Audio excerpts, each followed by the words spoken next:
नमस्कार, नवभारत टाइम्स में आपका स्वागत है। आपके साथ मैं हूं विनीत त्रिपाठी। अमेरिकी राष्ट्रपति डोनाल्ड ट्रंप के एक फैसले यानी कि H-1B वीजा की फीस में बढ़ोतरी ने हजारों लाखों लोगों को चिंता में डाल दिया। भारत से अमेरिका जाकर मल्टीनेशनल IT कंपनी में जॉब करने वाले आज अधिकतर भारतीयों को यह डर सता रहा है कि पता नहीं कब कंपनी से यह फरमान आ जाए कि अब आप भारत लौट सकते हैं। डर जायज भी है क्योंकि बहुत कुछ छोड़कर ये लोग विदेश पहुंचे थे। अच्छा वेतन, अच्छी लाइफ स्टाइल, विदेश में रहने का सपना, सब कुछ मिल रहा था, मगर ट्रंप के एक फैसले ने एक झटके में मानो सब कुछ छीन लिया हो। मगर बहुत कुछ बाकी भी है।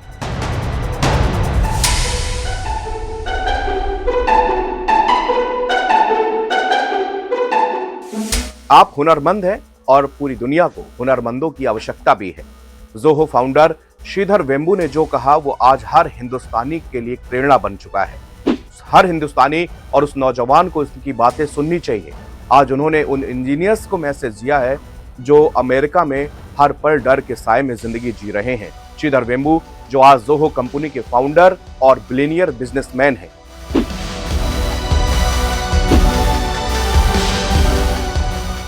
आगे मैं आपको वेम्बू के जीवन की कुछ ऐसी बातों को भी बताऊंगा जिस पर आपको फक्र भी होगा और मोटिवेशन भी मिलेगा। वेम्बू तब से ही खबरों और रिपोर्ट्स को लगातार देख रहे हैं जब से ट्रंप ने H-1B वीजा की फीस $1 लाख कर दी है। इसके बाद सोशल मीडिया पर लोग अपने अनुभवों को साझा कर रहे हैं। भारत से अमेरिका जाकर नौकरी करने वाले इंजीनियर्स को वेम्बू ने सलाह दी। जोहो के संस्थापक श्रीधर वेम्बू भारत के टेक इंजीनियर्स को भारत लौटने की सलाह दी है। उन्होंने इंजीनियर्स से एक नई शुरुआत करने का आह्वान किया है। उन्होंने कहा कि डर के साए में जीना छोड़ दीजिए। उनकी इस बात पर दम है कि हर रोज आप अमेरिका में यही सोचकर सोएंगे कि पता नहीं अगला दिन आपके लिए कैसा होगा। बहुत ही इमोशनल अपील वेम्बू ने की है। उन्होंने बंटवारे की उस घटना का भी जिक्र किया है कि जब देश का बंटवारा हुआ तो सब कुछ खत्म हो गया था। जो परिवार भारत में रहते थे, अच्छा कमाते थे, खाते थे, मगर एक झटके में सब कुछ छोड़कर जाना पड़ा। वेम्बू ने बताया कि भारत में अपार अवसर आपका इंतजार कर रहे हैं। उन्होंने सफलता की संभावनाओं पर जोर देते हुए रिवर्स माइग्रेशन भारत के इकोसिस्टम को और मजबूत कर सकता है। वेम्बू ने इसकी साक्षात उदाहरण भी पेश किया है। अमेरिकी राष्ट्रपति डोनाल्ड ट्रंप ने H-1B वीजा की दरों को 5 गुना की भारी वृद्धि के साथ घोषणा के बाद पूरा टेक्नोलॉजी और IT इंडस्ट्री सदमे में है। नए नियमों के मुताबिक विदेशी कर्मचारियों की भर्ती करने वाली कंपनियों को प्रत्येक H-1B वीजा आवेदन के लिए $1 लाख का भुगतान करना होगा। इस अनाउंसमेंट के बाद माइक्रोसॉफ्ट, अमेजन, मेटा जैसी कई तकनीकी दिग्गजों ने अपने कर्मचारियों को 21 सितंबर तक अमेरिका लौटने का आदेश दे दिया था। अब जोहो के संस्थापक श्रीधर वेम्बू ने भारतीय IT इंजीनियरों को पुनर्निर्माण के लिए भारत वापस आने की सलाह दी है। सोशल मीडिया प्लेटफॉर्म X पर उन्होंने एक पोस्ट लिखा है। वेम्बू ने वर्तमान H-1 स्थिति को समझाने के लिए भारत के विभाजन के साथ इस स्थिति की तुलना की है। उन्होंने अपने सिंधी दोस्तों की कहानियां सुनाई जिनके परिवारों को सब कुछ छोड़ने के लिए मजबूर होना पड़ा, लेकिन आखिरकार उन्होंने फिर से शुरुआत करके तरक्की की और आज देश दुनिया भर में उनका नाम है। वेम्बू कहते हैं कि मुझे ये कहते हुए दुख हो रहा है, लेकिन अमेरिका में H-1B वीजा पर हो रहे भारतीयों के लिए यही सही समय है। घर वापस आ जाइए। अपनी जिंदगी को फिर से बनाने में आपको 5 साल लग सकते हैं, लेकिन ये आपको और भी ज्यादा मजबूत बना देगा।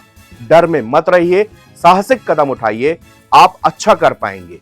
वेम्बू खुद अमेरिका में काम किया और फिर जोहो को एक वैश्विक पावर हाउस बनाने के लिए भारत लौट आए।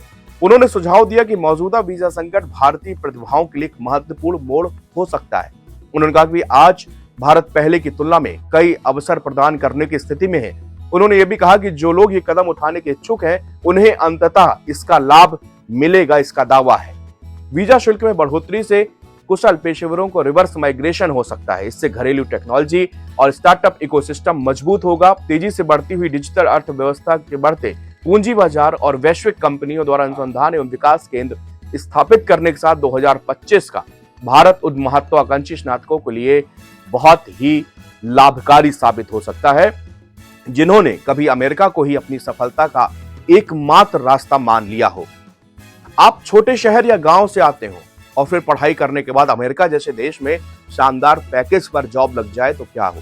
क्या आप शायद अपने आप को बहुत लकी मानते होंगे और अमेरिका में जॉब करते हुए वहीं बस जाते हैं, लेकिन श्रीधर वेम्बू ने लगता है वो किसी और मिट्टी का बना हुआ एक इंसान था। वो एक तमिलनाडु की मिडिल क्लास फैमिली में पढ़े बड़े, तमिल भाषा में प्राइमरी एजुकेशन पूरी की, आईआईटी मद्रास से 1989 में इलेक्ट्रिकल इंजीनियरिंग की और इसके बाद पीएचडी करने के लिए अमेरिका चले गए। वहां पर उनकी अच्छी खासी जॉब भी लग गई, लेकिन वेंबू सब कुछ छोड़कर भारत लौट आए थे। जब श्रीधर अमेरिका की अच्छी खासी जॉब छोड़कर भारत आए तो उनके रिलेटिव हैरान रह गए। उन्होंने श्रीधर को खूब समझाया, लेकिन श्रीधर ने किसी की नहीं सुनी। श्रीधर वेंबू ने सोच लिया था कि वो भारत में रहकर अपना बिजनेस डालेंगे और कुछ समय बाद इस इंजीनियर ने लोगों को गलत साबित कर दिया। गांव में ऑफिस खोलकर उन्होंने अरबों डॉलर की कंपनी खड़ी कर दी। हम बात कर रहे हैं जोहो की, जो सॉफ्टवेयर सॉल्यूशन सर्विस प्रोवाइड कराती है।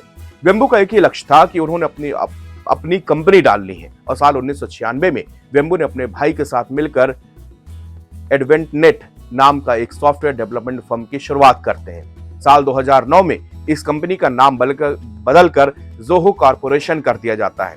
वेंबू की और कदम ने लोगों को हैरत में डाल दिया। उन्होंने अपनी कंपनी के ऑफिस के लिए किसी मेट्रो सिटी के बजाय तमिलनाडु के तेनकाजी जिले को चुना। उन्होंने यहां पर अपनी जमीन पर ऑफिस खड़ा किया। खास बात यह है कि जोहो का ऑफिस बनने के चलते ही तेनकासी को जिले का दर्जा मिला। गांव के बच्चे जब कोरोना महामारी के चलते स्कूल नहीं जा पा रहे थे, तब श्रीधर ने खुद ही उन्हें पढ़ाना शुरू किया। श्रीधर वेंबू को साइकिल के साथ, आपकी बहुत सारी उनकी तस्वीर आपको सोशल मीडिया पर मिल जाएगी। जोहो कॉर्पोरेशन को फाउंडर और सीईओ वेंबू साइकिल का उपयोग आज भी कई बार अपने दफ्तर पहुंचने के लिए भी करते हैं। जोहो का रेवेन्यू साल 2022 में $1 अरब यानी करीब 8,300 करोड़ रुपए के पार कर चुका था। श्रीधर वेंबू ने प्रिंसटन से इलेक्ट्रॉनिक इंजीनियरिंग में पीएचडी की है और साल 1994 में क्वालकॉम ने अपना करियर शुरू किया था। उन्होंने 1990 में चेन्नई के उपनगरीय इलाके पे ही स्थित एक छोटे से अपार्टमेंट से अपने 2 भाई बहन और 3 दोस्तों के साथ अपनी इस कंपनी की नींव रखी थी। मार्च 2021 में एक ब्लॉग के पोस्ट में श्रीधर वेंबू ने लिखा था कि जोहो कॉर्प का जन्म सन 1995 के अंत और साल 1996 की शुरुआत के बीच हुआ। उन्होंने साल 2002 में zoho.com डोमेन का अधिग्रहण किया और साल 2009 में कंपनी को जोहो कॉर्प में बदल दिया।